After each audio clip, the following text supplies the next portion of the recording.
साथियों, पहला प्रश्न आज के आरएस पेपर का कि स्वर्णिम चतुर्भुज जो चार खंड निम्न शहरों को जोड़ता है और उसका सही उत्तर पूछा गया था। तो ये हमें लंबाई के अनुसार जमाना था, जैसे कि दिल्ली और मुंबई, मुंबई और चेन्नई, चेन्नई और कोलकाता, कोलकाता और दिल्ली। इन यहाँ पर लंबाई के अनुसार घटते क्रम में जमाने का ये प्रश्न था। तो देखिए साथियों, इसका सही आंसर माना है CDAB, और CDAB का मतलब है सबसे ज्यादा जो दूरी है चेन्नई और कोलकाता के है। इससे हम आंसर ले सकते हैं क्योंकि हमने पढ़ा भी था। तो यहाँ पर दो जगह पे C मिल रहा है, तो हमें दूसरा आंसर जो देखना था वो कोलकाता से दिल्ली का देखना है, और ये हम पढ़ते हैं। तो इसके बाद में अगला प्रश्न हम लेते हैं। तो देखिए, निम्न कथनों पर विचार कीजिए। और लूनी बेसिन और शेखावाटी प्रदेश राजस्थान के बांगड़ प्रदेश है।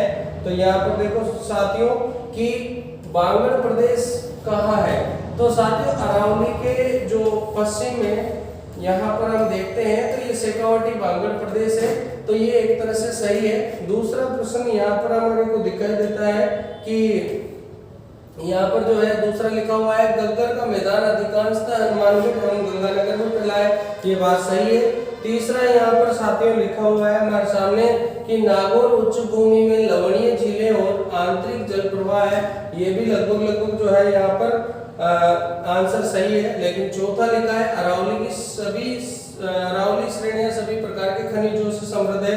तो साथियों, आप समझ सकते हैं कि सभी प्रकार के खनिज अरावली में नहीं पाए जाते हैं, और इसलिए जो है इस प्रश्न का सही उत्तर जो हमारा हो जाएगा वो A, B और C हो जाएगा। ये हमने, और ये D जो गलत है साथियों। तो इस प्रकार से दूसरा प्रश्न था, बिल्कुल ज्यादा टफ प्रश्न नहीं है, मीडियम रेंज का है। ये प्रश्न देखते हैं, राजस्थान के निम्नलिखित जिला समूह का दक्षिण पश्चिमी मानसून में औसत वर्षा के आधार पर सही आरोही क्रम कौन सा है। तो दक्षिण पश्चिम मानसून से हमारे यहाँ वर्षा होती है। तो आप जान सकते हैं, यहाँ पूछा है कौन सा आरोही क्रम। तो ये जानना है कि आरोही और अवरोही क्या होता है।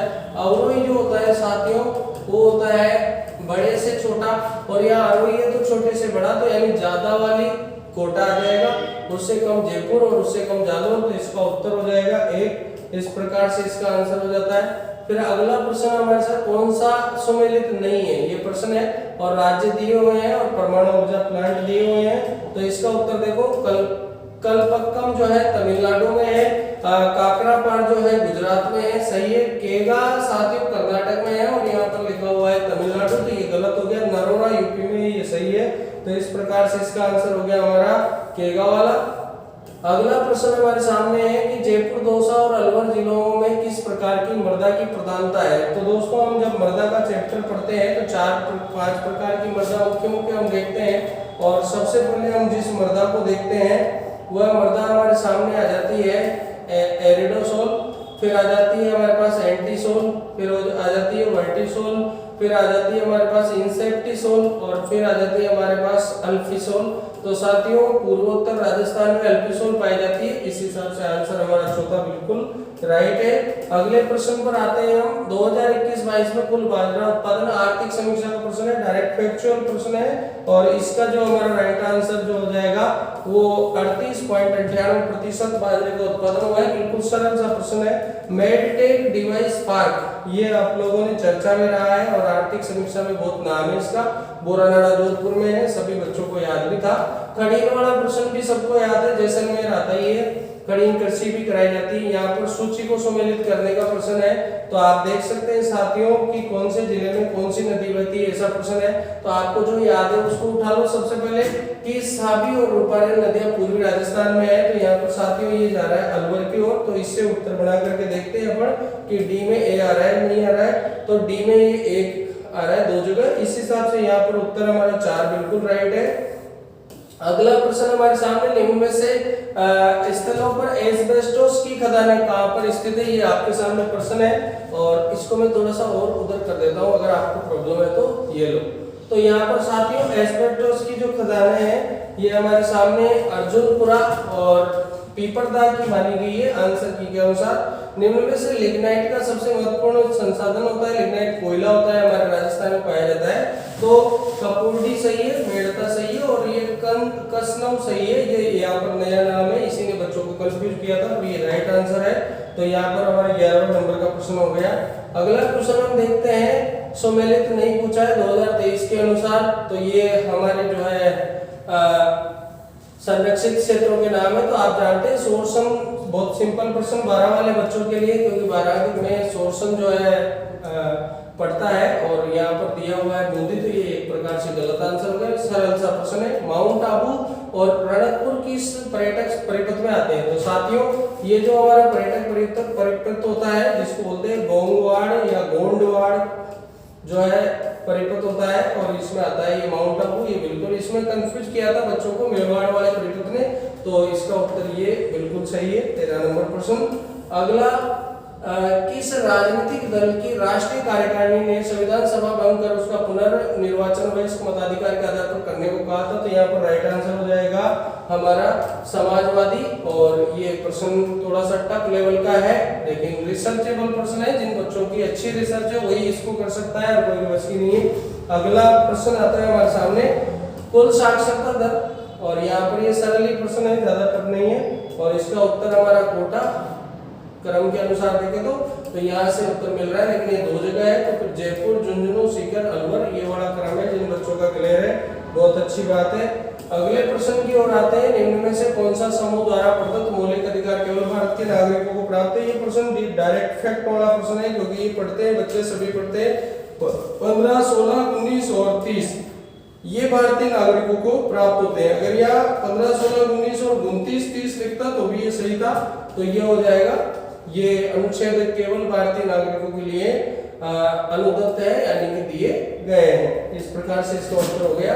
अगला प्रश्न, किस वर्ष भारत के संविधान में यह अंत स्थापित किया गया कि आर्थिक या अन्य नियोक्ताओं के कारण किसी नागरिक को निःशुल्क विधिक सहायता सुनिश्चित करेगा? यानी कि आपको पता है ना, आर्टिकल 39 की बात हो रही है, और ये जोड़ा गया था 1976 में। ये हमारा बिल्कुल सही आंसर है। अगला प्रश्न फिर आ गया हमारे सामने, वाद से संबंधित है, वो थोड़ा सा टफ लेवल का प्रश्न है, और इसमें जो है हमारा जुड़ जाएगा, ये जोड़ देते हैं, इंदिरा गांधी बनाम राजनारायण वाद, 32वें संविधान संशोधन से जुड़ता है ये, और इस हिसाब से हमारा जो है प्रश्न का उत्तर बनाने का प्रयास करते हैं 1 में 4, तो उस हिसाब से हमारा उत्तर होता है डी, और ये बिल्कुल यहाँ पर 2 जगह पे है, पर ये हमने मिला लिया। अगला, भारत के राष्ट्रपति के चुनाव के संबंध में कौन सा कथन गलत है? तो साथियों यहाँ पर जो है सीधे लाइनों को नहीं पढ़ते हुए मैं पॉइंट बताऊं कि गलत क्या है। किसी राज्य की विधानसभा के प्रत्येक निर्वाचित सदस्य के उतने मत होंगे जितने की 100 गुणित भागफल में हो, और यहाँ पर जो है साथियों इसका जो फॉर्मूला लगता है आपको पता है, कुल राज्य की जनसंख्या और बटा में विधायकों की संख्या, और यहाँ पर जो है ये लगता है गुणित भागफल में 100 गुणित कर रखा है यहाँ पर, और यहाँ पर इसकी जगह आता है हमारे पास ये, तो यहाँ पर ये कोटेशन क्या हो रहा है साथियों, गलत हो रहा है, तो इस हिसाब से हमारा आंसर ये बन जाता है। उसके बाद में अगला प्रश्न हमारे सामने, और अगला प्रश्न के लिए वेट करो। तो देखो ये हमारे सामने जो प्रश्न आ गया है, लोकसभा अध्यक्ष की शक्तियों के बारे में कौन सा कथन सही है? यहाँ पर सही पूछ रहा है, लंबा चौड़ा रहा आगे, तो हम सीधे सही वाले पॉइंट पर जाते हैं। 1, 2 और 3 जो 1, 2 और 4 सही है। तो 1 में क्या लिखा हुआ है? तो ये लिखा हुआ है कि जब एक वित्त विधेयक निचले सदन से उच्च सदन को भेजा जाता है तो अध्यक्ष द्वारा उस विधेयक को वित्त विधेयक के तौर पर प्रमाणित किया जाता है। सीधे शब्दों में हम पढ़ते हैं, जब ऐसे पढ़ते हैं कि लोकसभा में धन विधेयक को प्रमाणित कौन करता है? तो अध्यक्ष करता है, ये बात बिल्कुल सही है। दूसरा प्रश्न में क्या है कि अध्यक्ष को हटाए जाने का प्रस्ताव अगर विचाराधीन हो तो अध्यक्ष ना तो अध्यक्षता करेंगे और ना ही कार्यवाही में भाग लेंगे, ये लिखा हुआ है 3 पर। और 1 पर क्या लिखा हुआ है देखते हैं। 1 पर लिखा हुआ है लोकसभा अध्यक्ष संसद के दोनों सदनों की बैठक की अध्यक्षता करता है, ये सही है। 1 और 2 बिल्कुल सही है। फिर तीसरा हमारे पास गलत है क्योंकि वो भाग ले सकता है और अपना वो भी रख सकता है, तो तीसरा गलत है यहाँ पर। और चौथा मतों की समानता यानी समान मत आते हैं तो वो वोट भी निर्णायक वोट दे सकता है, तो ये यहाँ पर राइट है चौथा वाला। बहुत अच्छे प्रश्न है कंसेप्ट वाला। ये तीसरा गलत है यहाँ पर, ये चौथा भी राइट है। तो यहाँ पर 1, 2 और 4 इसका आंसर बन जाएगा। जिन बच्चों ने ध्यान से किया कर सकते हैं आराम से। अगला प्रश्न हमारे सामने, दिसंबर में वित्त मंत्रालय अधिसूचित आयोग कंपनी की सिफारिश नहीं करेगा। प्रश्न अच्छे लेवल का है, इसका हम सीधा जलवायु से संबंधित है, तो वित्त आयोग का संबंध जलवायु से नहीं है। कॉमन सेंस के आधार पर इसका उत्तर दे सकते थे। अगला प्रश्न यहाँ पर नीचे दिए गए कूट में सही उत्तर को चिन्हित करना है। साथियों ट्यूशन का लेवल ये बहुत अच्छा है, पुराना डाटा याद रखेंगे वो बच्चे कर सकते हैं। तो यहाँ पर ए सही है और बी जो है, बी और सी जो है गलत है, तो यहाँ पर ए सही है 145। लेकिन इतना रटने वाला प्रश्न था ये, हर बच्चे के काम का नहीं था। अगला प्रश्न है केंद्रीय सतर्कता आयोग की किस समिति की सिफारिश पर नियुक्ति हुई थी? तो साथियों आप सबको पता है संतानम समिति 1964, ये समिति सभी बच्चे पढ़ते हैं। ये प्रश्न सरल लेवल का ही था। अगले प्रश्न पर आते हैं, निम्न में से मुख्यमंत्री ने अधिकतम बार, तो यहाँ पर देखो साथियों आप सब जानते हैं भैरव सिंह शेखावत हमारे यहाँ पर इनमें से अधिकतम बार रहे, क्योंकि जनरल से एक बार निर्वाचित और एक बार मनोनीत रहे, और हरदेव जोशी भी रहे अधिक बार, लेकिन ये इतने नहीं रहे जितने भैरव सिंह शेखावत रहे। कार्यकाल भी यहाँ पर है शिवचरण माथुर, ये तो यहाँ पर राइट आंसर हो जाता है हमारा 2। इसके बाद अगला प्रश्न आता है नवंबर 2024 के अंत तक राजस्थान के मंत्रिपरिषद में महिलाएं, तो साथियों 2 महिलाएं हमारी राजस्थान के मंत्रिपरिषद में है। ये प्रैक्टिकल प्रश्न, सरल प्रश्न था। विधानसभा दिवस संबंधी कौन सा कथन सही नहीं है? यहाँ पर नहीं वाला डाटा आ गया, सीधे हम आते हैं आंसर पर। यह राजस्थान विधानसभा में प्रक्रिया और कार्य संचालन नियम 240 द्वारा शासित होता है। यहाँ पर 240 नियम गलत है। अगले प्रश्न पर आते हैं, निम्न में से कौन सा कथन सही नहीं है? देखो गुरमुख निहाल सिंह, ये प्रश्न ज्यादातर बच्चों ने गलत किया है, क्योंकि इस प्रश्न का उत्तर ज्यादातर किताबों में यही लिखा हुआ है, लेकिन इसकी जो मुख्य साइट पर जाते हैं और ये प्रश्न आरएस ने रिपीट किया है, इससे पहले भी इस प्रश्न को पूछ चुका है, और उसमें जो 25 अक्टूबर इसका आंसर आता है और वो इसका आंसर था, पर बच्चे इस चक्कर में रह गए कि तो सही है, हमारी किताब में हमने पढ़ा है 1 नवंबर को सभी गुरुजी पढ़ाते हैं, तो गुरुजी यहाँ पर गलतियां करते हैं और उस गलती का फायदा पेपर में उठाने का किया है, और यहाँ पर ये आंसर गलत है, इसकी जगह डेट ये वाली चलेगी, तो ये यहाँ पर जो है मामला गड़बड़ा गया है। अगला प्रश्न आते हैं, जिला आयोजना समिति, सरल प्रश्न है, काफी बार वीडियो में भी आ चुका है ये प्रश्न, तो यहाँ पर जिला प्रमुख आ जाएगा। इसके बाद में अधिनियम के द्वारा जयपुर विकास प्राधिकरण की स्थापना हुई, अच्छा प्रश्न है, फैक्ट पर आधारित है 1982। उसके बाद में निम्न में से देशी रियासत जो राज्यों के किस समूह से स्वाधीनता से पहले पंचायतों का गठन पारित किया था? इसमें ज्यादातर बच्चे बीकानेर के चक्कर में गलत करके बैठे हैं, और ये बोर्ड के द्वारा जो माना गया आंसर वो ये है, जोधपुर, जयपुर, उदयपुर और सिरोही, ये बोर्ड के आंसर की में आंसर है। अगला पॉइंट आता है, ये अनुच्छेद सेवारत व्यक्ति को प्रभावित करने वाले अनुशासनात्मक मामलों में राजस्थान लोक सेवा आयोग के अनिवार्य परामर्श का प्रावधान है, यानी कि कोई भी व्यक्ति जो सेवा में है और उसके अनुशासनात्मक कार्यवाही करनी है, तो वहां पर अनुच्छेद 320(3) है, टफ लेवल का प्रश्न है।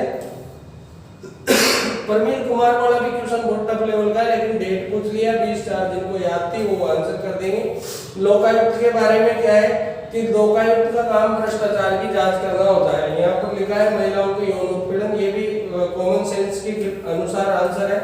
यहाँ पर देखो ये वाला क्वेश्चन फैक्चुअल वैसे जो बोर्ड के आंसर की उसमें 30,000 माना गया है। अगला प्रश्न आता है, राज्य सूचना आयोग की नियुक्ति राज्यपाल एक समिति की सिफारिश पर करता है, और उस समिति में कौन सदस्य नहीं होता है? मुख्य न्यायाधीश नहीं होता है समिति का, ये भी फैक्चुअल प्रश्न है। उसके बाद में मानवाधिकार आयोग के अध्यक्षों में से 5 वर्ष की पदावधि पूरी करने वाले अध्यक्ष का नाम पूछ रहा है, तो एन के जैन है, फैक्चुअल प्रश्न है। कंसेप्ट जिन्होंने ज्यादा मेहनत की है वो इसको कर सकते हैं। अगला प्रश्न, सिटीजन चार्टर का उद्देश्य नहीं होता है, ये पूछा है, होता है, जो नहीं पूछा है नहीं होता है वो पूछा है, ज्यादातर बच्चों ने होता है देखा है। तो यहाँ पर जनता की मांगों की प्रभावी सुनवाई सर्जित करना ये नहीं होता है, बाकी उत्तरदायी होता है, नागरिक उन्मुखी होता है, गुणात्मक समयबद्ध सेवा प्रदान करना होता है, ये सारे उत्तर सही है। निम्न में से किस वर्ष भारत की सकल राष्ट्रीय आय, शुद्ध राष्ट्रीय आय एवं वार्षिक वृद्धि दर की प्रचलित एवं स्तर दोनों ही कीमतों पर ऋणात्मक रही है? 2020-21, कोरोना के टाइम की बात हो रही है। जीएसटी इनपुट तंत्र के लाभ के संबंध में कौन सा कथन सही है? ये दोहरे करारोपण को रोकता है, ये फैक्चुअल प्रश्न है, जीएसटी डीपली पढ़ने वाले बच्चे इसको करेंगे। ये प्रश्न हम इसको स्किप करते हैं क्योंकि हमारे काम का प्रश्न जो है यहाँ पर मुद्रास्फीति के बारे में प्रश्न है, तो कोर मुद्रास्फीति खाद्य और ऊर्जा की कीमतें शामिल रहती है, यहाँ पर लिखा हुआ है। और हेडलाइन मुद्रास्फीति में खाद्य स्फीति बाहर रहती है, कोर मुद्रास्फीति और हेडलाइन प्रकृति ज्यादा परिवर्तनशील होती है। तो यहाँ पर कथन सही पूछा हुआ है और यहाँ पर जो है सही कथन इसका आंसर आ जाएगा केवल सी। तो यहाँ पर ये आंसर इसका बनता है। अगला प्रश्न हमारे पास फसलों के बारे में है, कौन सा कहाँ पर, तो इसका हम देखते हैं आर्थिक समीक्षा से उत्तर। और आर्थिक समीक्षा में साथियों तो यहाँ पर जो है सोयाबीन, और सोयाबीन में जो फेमस आंसर आ रहा है वो आ रहा है महाराष्ट्र। उसके बाद में मूंगफली में आ रहा है गुजरात, जो कि होता ही है। उसके बाद में जो है ये आ रहा है मध्य प्रदेश दलहन में, और पोषक अनाज में जो है यहाँ पर आंसर आ रहा है कर्नाटक। इस प्रश्न में ज्यादातर बच्चे गच्चे खाए हैं, ये बोर्ड का आंसर रहा है। ठीक है, तो इस तरह से ये काफी सारे बच्चों ने जो जोड़ रखे हैं वो बहुत सारे प्रश्न चेंज हो गए हैं। राष्ट्रीय खाद्य सुरक्षा अधिनियम NFSA के संदर्भ में कथन पर विचार करना है।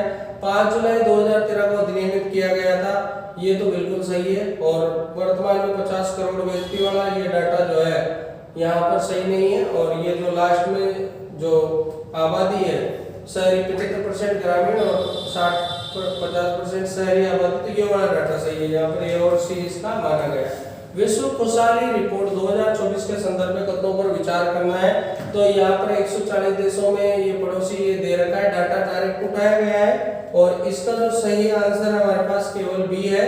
तो क्योंकि इसमें जो श्रीलंका और बांग्लादेश का जो है वो भारत से पीछे चल रहा है मामला, तो इसलिए यहाँ पर ये तो गलत हो गया और ये यहाँ पर सही है, ये माना गया है। कार्मिकों की का जनसंख्या के अनुपात में परिभाषित किया गया है और कुल जनसंख्या में नियोजित व्यक्तियों का प्रतिशत यहाँ पर ये देखो इसका उत्तर माना गया है। अगला प्रश्न 1991 के बाद शुरू हुए वित्तीय क्षेत्र के सुधार नियमों से कौन सा संबंधित नहीं है? तो FRBM जो है एक्ट बाद में 2003 में, पिछली बार RS में सन पूछा था इसका और इस बार जो है इसको डायरेक्ट दिया है कि जो LPG सुधार हुए थे अपने उनसे संबंधित इनको नहीं माना गया। तो ये है। अगला प्रश्न आता है राजकोषीय घाटे के संबंध में कथनों पर विचार करना है। आर्थिक समीक्षा का प्रश्न है साथियों और इसमें जो है 2022-23 में वास्तविक राजकोषीय घाटा सकल घरेलू उत्पाद का 3.74% रहा। उसके बाद में 2022-23 में राजकोषीय घाटा 2021-22 की तुलना में अधिक था। तो ये आर्थिक समीक्षा से प्रश्न है, ए और सी माना गया। यहाँ पर बी जो है IFRBM अधिनियम 2005 द्वारा अनुमोदित की सीमा से कम है, कम नहीं है साथियों। तो इस प्रकार से इसका उत्तर ए और सी माना गया। उसके बाद में प्रश्न आता है राजस्थान खनिज नीति 2024 के लक्ष्यों के संदर्भ में कथन पर विचार करना है। तो यहाँ पर देखो ये खनिज नीति से संबंधित है और इसमें ए बी सी तीनों सही थे। उसके बाद में सकल स्थायी पूंजी निर्माण विभिन्न क्षेत्रों में योगदान घटते क्रम में, ये डायरेक्ट आर्थिक समीक्षा से प्रश्न है। पूरे निर्माण विनिर्माण कृषि और खनन इनके आंकड़े हम देखते हैं क्लास में। Ease of doing business ranking जारी की जाती है किसके द्वारा? उद्योग संवर्धन एवं आंतरिक व्यापार विभाग के द्वारा की जाती है। ये आंसर यहाँ पर फैक्चुअल। राजस्थान मुख्यमंत्री आर्थिक सुधार सलाहकार परिषद के संबंध में से किसका गठन किया गया है इसकी जगह पे? तो ये रीति आयोग जो है राजस्थान में चर्चा में है, भारत में नीति आयोग है। तो ये जो है CM RETAC को जगह पर ये आया है रीति। तो ये काफी चर्चित था और खूब सारे बार पढ़ा है इसको, तो ये उत्तर मान लिया। मेडिटेक वाले 2 प्रश्न आ गए, एक बार पहले आ गए, ये दोबारा आ गया है एक ही पेपर में, तो नहीं किया गया है रीको के द्वारा राजस्थान में। तो ये देखो एग्रो फूड पार्क जो है ये यहाँ पर नहीं किया गया उदयपुर में।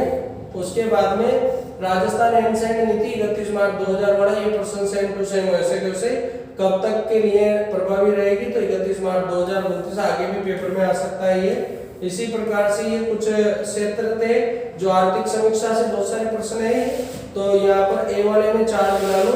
नाडोल आप सब जानते हैं, नाडोल पाली में है और यहीं से आपका आंसर बन जाएगा। उसके बाद में PM सूर्यघर योजना के संदर्भ में यहाँ पर 1 और 3 राइट है। 300 यूनिट वाली बात बिल्कुल सही है। और तीसरा जो है योजना आवेदन स्वीकृति अनुदान प्रतिशत ऑनलाइन व्यवस्था है, ये राइट है। प्रत्येक आवेदक वाला ये गलत है। और रूफटॉप सोलर संयंत्र तो 30% अनुदान, ये भी गलत है। तो यहाँ पर 1 और 3 बिल्कुल राइट है, ये प्रश्न माना गया। उसके बाद में राजस्थान आस्था योजना निम्न में से कौन पात्र होते हैं? तो दोस्तों विकलांगों के लिए चलाई जाती है आस्था योजना। 40% से अधिक विकलांगता वाले विशेष योग्यजन श्रेणी के संख्या यहाँ पर 2 दे रखी है, ये यहाँ पर राइट आंसर आ जाएगा। और मुख्यमंत्री स्वनिधि योजना स्ट्रीट वेंडर से संबंधित थी, तो ये प्रश्न क्या हो जाएगा, ये साइंस का प्रश्न आ गया। मोतियाबिंद आंखों को प्राकृतिक लेंस धुंधला हो जाता है, किसके कारण होता है, तो वो प्रोटीन के कारण होता है। बिल्कुल सरल प्रश्न था ये दाब की इकाई आगे, दाब की इकाई बार भी होती है, पास्कल भी होती है, टोर भी होती है और एटम भी होती है, तो ये सारा ही इसका राइट है। उसके बाद में राजस्थान शहरी क्षेत्र विकास कार्यक्रम चरण 3 का मुख्य उद्देश्य है तो जल आपूर्ति, स्वच्छता, सीवरेज क्षेत्र में प्रदान की जाने वाली सेवाओं में सुधार, ये यहाँ पर इसका राइट आंसर है। निम्न में से उस लेयर की पहचान करें जो IoT डिवाइस कनेक्शन के लिए है, तो नेटवर्क लेयर इसका राइट आंसर है।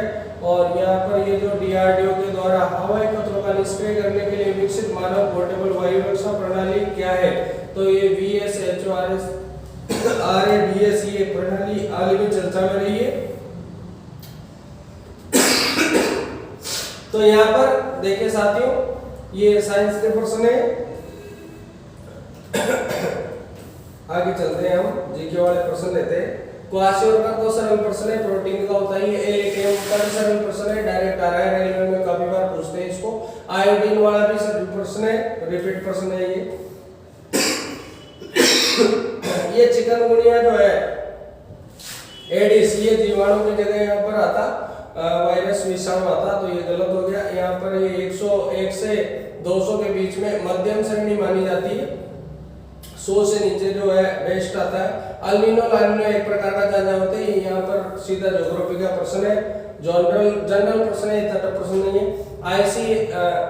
ICAR-CI तो ये जो है विकसित भारत का पहला नेहरू सेल्यूलोज संयंत्र कहाँ पर है, तो ये किससे बनाया गया है, तो कपास से बनाया गया है, ये यहाँ पर अच्छा प्रश्न है। IUCN की रेड लिस्ट को कहा जाता है जीवन का बैरोमीटर, ये प्रश्न उपनाम से संबंधित है।